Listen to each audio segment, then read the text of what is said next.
Virginie s'occupe à temps plein de sa fille Mathilde, âgée de 20 ans, qui souffre de troubles lourds de l'autisme et de surdité.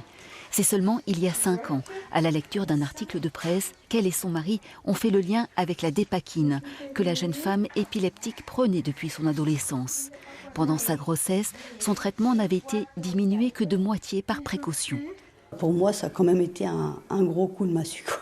Un coup de massue parce que je me suis dit, en fait, indirectement, on va dire, en tant que maman, même si je sais que c'est pas de ma faute, on se sent coupable et on se dit qu'on a empoisonné son enfant à son insu. L'état de Mathilde nécessite un accompagnement permanent et un rituel bien précis pour lui éviter des colères violentes.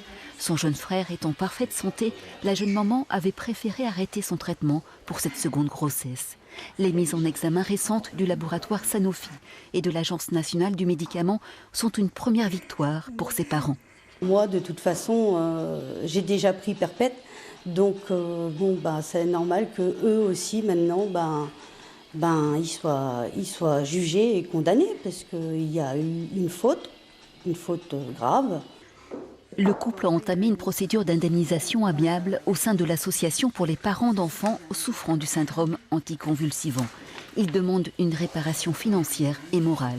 Nous, on n'attend pas personnellement de l'argent ou si on en a, ça sera pour Mathilde, pour son avenir. Mais nous, ne serait-ce qu'1 euro, ça serait dire que c'est leur faute, pas la nôtre.